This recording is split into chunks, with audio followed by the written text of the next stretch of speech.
The first thing the Vorkai noticed when they boarded the human research vessel was that nobody was afraid. Not the performed calm of people managing their fear. Not the careful stillness of prey animals that had learned that movement attracted attention. The actual, unremarkable, slightly distracted, not afraid of people who were in the middle of doing something and had been interrupted by it. The lead researcher, a man named Dr. Marcus Osi, had looked up from his workstation when the Vorkai boarding party came through the airlock, assessed the situation in approximately 2 seconds and said, "Oh, are we being boarded? Give me a moment. I'm in the middle of something." Then he had gone back to his workstation. The Vorkai boarding commander, Drax, had been boarding vessels for 20 years. He had boarded freighters and warships and diplomatic transports and research vessels from 14 different civilizations. Every single boarding had produced the same immediate response: recognition of the situation, assessment of options, and the rapid transition to compliance that happened when unarmed researchers encountered armed soldiers. He looked at Dr. Osei's back. Dr. Osei was typing. "You are being boarded," Drax said, with the careful emphasis of someone who felt the statement required emphasis. "Yes, I gathered," Osei said without turning around. One moment. He finished whatever he was doing, saved it, and turned around with the expression of someone who had completed a task and was now available for the next one. "Sorry," he said. "I was at a critical point in the data analysis, and if I lost it, I'd have had to redo 4 hours of work." He looked at the boarding party with genuine attention. "What can I do for you?" Drax had prepared for several scenarios: surrender, resistance, negotiation. The various ways that people responded when armed soldiers came through their airlock, across a range of species and situations and the accumulated experience of 20 years. He had not prepared for task completion followed by polite inquiry. "This vessel has entered Vorkai restricted space," he said, because the script existed for a reason, and he was going to follow it while he figured out what was happening. "You are required to submit to inspection and explain your presence." "Of course," Osei said pleasantly. "We're doing a survey of the particle distribution in this region. The Vorkai boundary zone has some interesting anomalies in the dark matter density that we've been tracking for about 3 months. We may have drifted into restricted space following a data trail. That's on us, apologies." He paused. "Do you want the survey data? It might actually be useful to you. The anomalies we're tracking suggest some navigational irregularities in this region that your fleet movements might want to account for."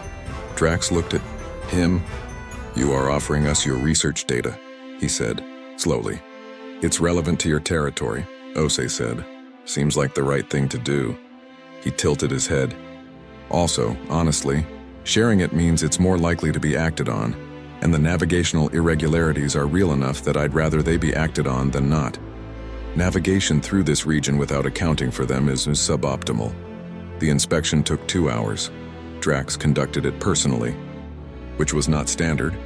Inspections were delegated to junior officers in normal circumstances, but nothing about this situation was normal, and he wanted to see it directly.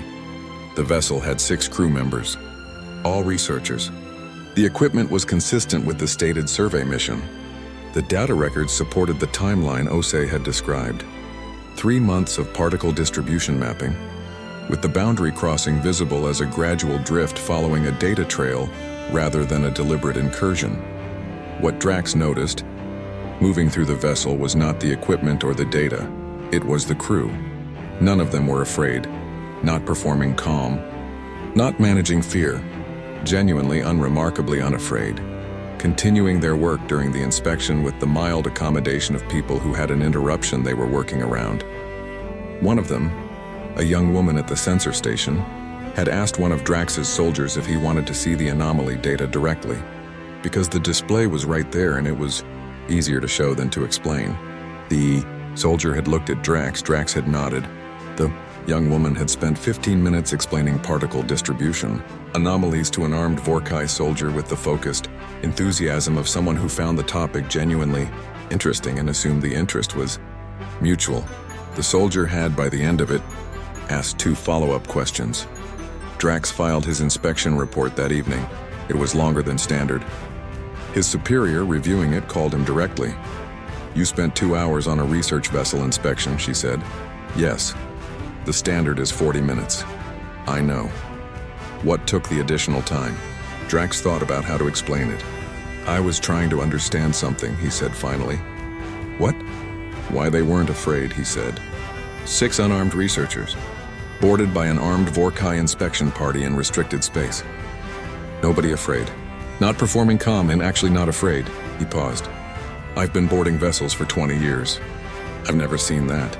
His superior was quiet for a moment. What conclusion did you reach? I'm not sure it's a conclusion, Drax said. More of an observation, he paused. The lead researcher, Osei, when I asked him directly at the end of the inspection whether the situation had concerned him. He said yes. He said of course it concerned him, that was appropriate, and he'd been tracking our approach for 40 minutes before we docked. Another pause. He'd been tracking us for 40 minutes. He knew we were coming. He kept working anyway. He knew you were coming and didn't alter course, his superior said. He finished his data analysis, Drax said, because losing 4 hours of work was, apparently, a more immediate concern than an armed boarding party. He looked at his report. I've been trying to find the framework for that. I don't have one. But I think it matters. The report was read by the Vorkai Intelligence Division 3 weeks later. Not because Drax's report was unusual. Field inspection reports were routine, and unusual observations in routine reports were common enough that most of them were filed and forgotten, because it was the 17th report in 14 months describing the same thing.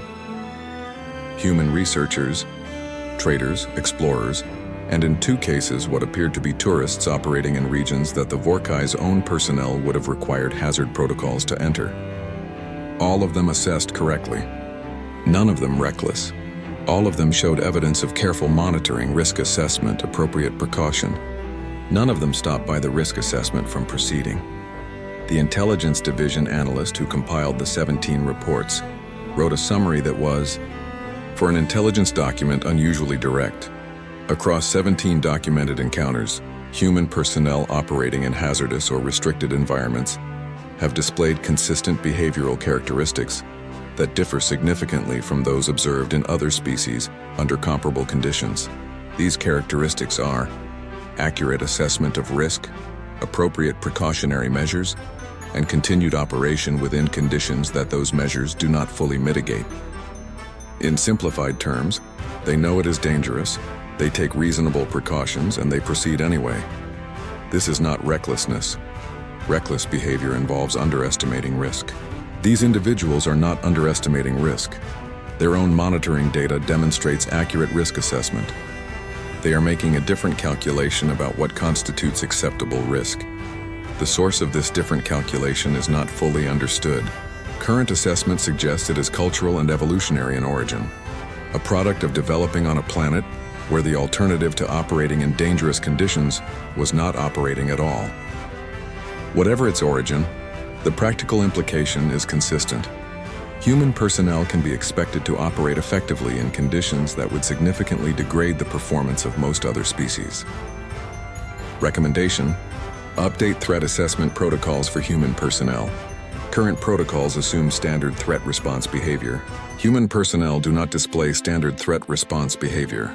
Operating on the assumption that they do produces inaccurate predictions. Secondary recommendation: the navigational anomaly data provided by Dr. Osei's team during the Drax inspection has been reviewed by our navigation division. It is accurate and has been incorporated into fleet movement protocols for the boundary region. We are recommending a formal acknowledgement to the research team. The formal acknowledgement was sent. Osei's response arrived within the hour. It said, "Thank you. Happy to share the full data set if useful. Also, we found another anomaly last week. Different region, possibly more significant. Let us know if you want it." Drax read the response when it was forwarded to him. He thought about a man finishing his data analysis while an armed boarding party waited. He thought about 40 minutes of tracking an approach and deciding the data was more urgent. He thought about what it meant to come from a world where that calculation made sense, where danger was so constant and so present that the appropriate response to it was not to stop, but to finish what you were doing first. He sent a reply to Osei directly, outside official channels. which was not standard protocol and which he did anyway. It said, "We would like the anomaly data." Also, the researcher who explained the particle distribution to my soldier, her name was in your crew manifest. If she is interested in a formal research exchange, the Vorkai navigation device